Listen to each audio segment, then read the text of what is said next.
You know what I thought to myself? I thought I would hate to live and die and never know what would happen if I ever committed myself to anything. Some people have never thrown their whole self at nothing. Not at school, not at work, not at marriage. Oh my God, you've had one foot in and one foot out of every dream all of your life, and you've never seen what you could be if you ever really connected and threw everything. And that's what's going to make your death so sad. That's what's going to make it so sad, is that you never lived first. You never fully engaged. You never fully studied. You never fully invested in anything or anybody.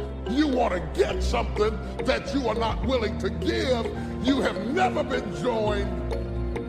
You just wore the dress, got the plaque, they threw the rice, you took the job, but you've never seen what you could be if you threw your whole self at your dream.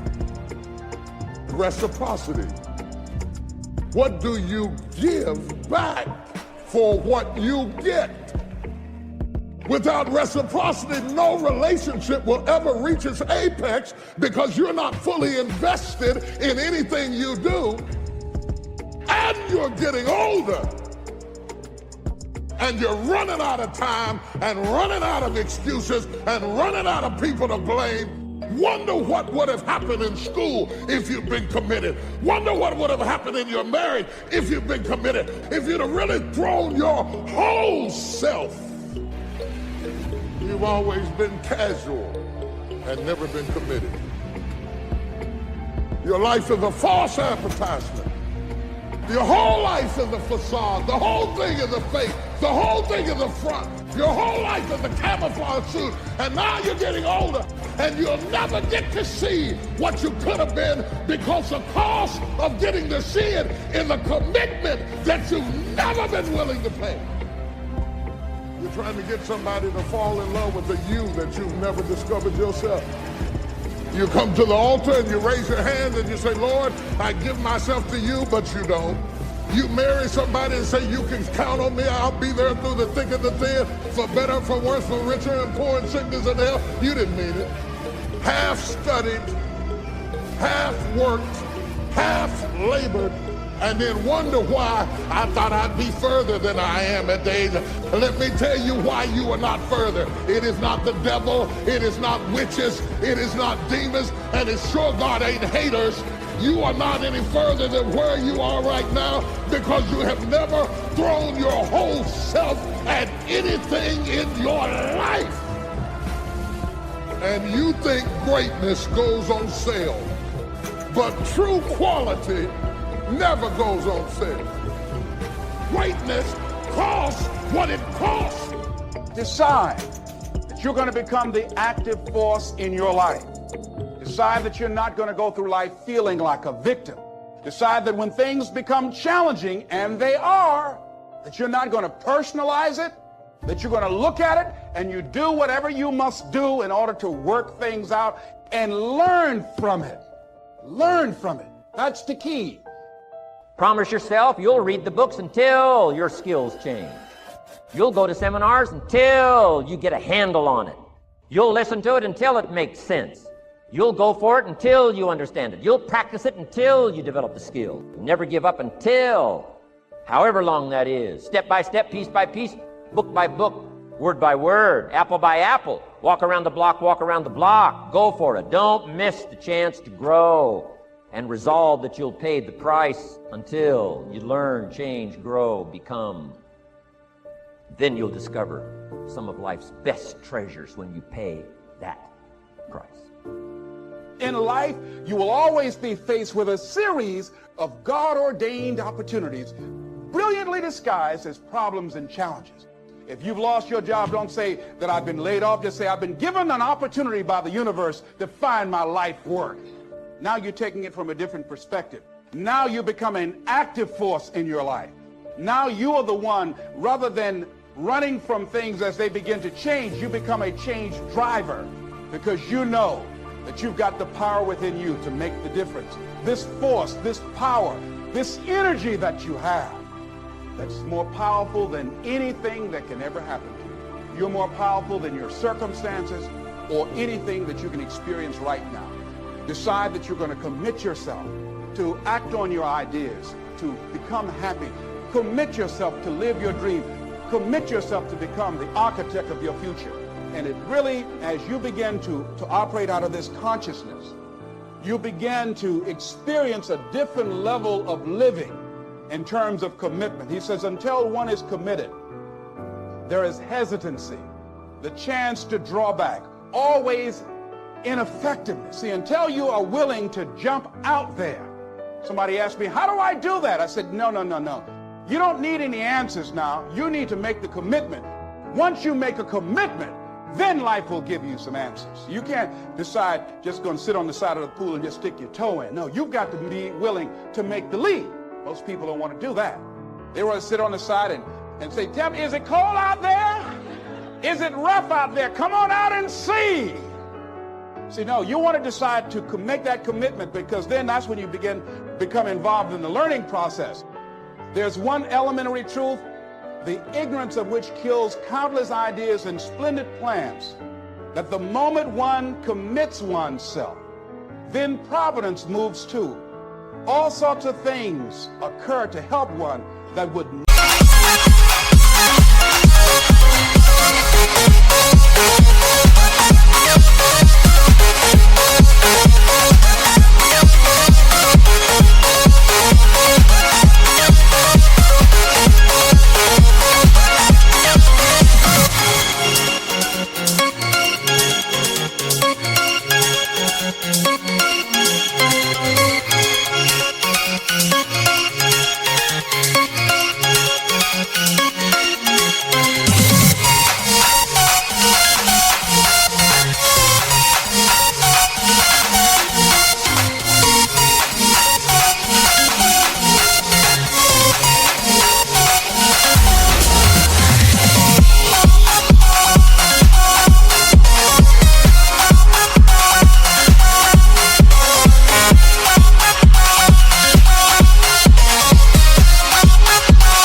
have otherwise occurred. Whatever you can do or dream you can do, begin it. Boldness has genius, power, magic in it. Begin it now.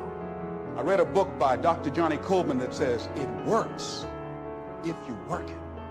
And as you begin to look at your life, decide that you're going to start working on that dream. You're going to work and nurture that idea.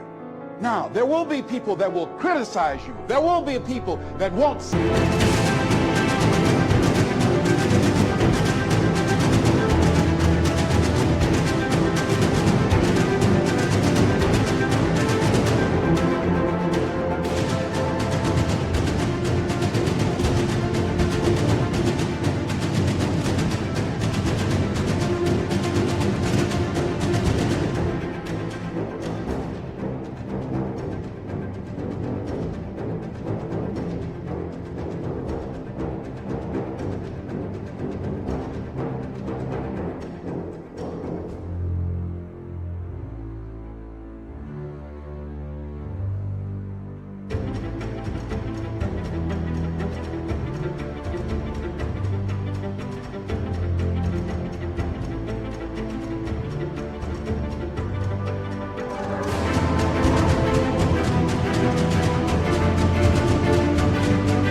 For you. But I say to you, don't let them turn you around. Don't let nobody turn you around, because people will try and turn you around. Hello? People will try and turn you around. But when I heard Bob Mays out of Chicago sing that song, don't let nobody turn you around, that's real, because that's why most people don't act on their dreams and ideas.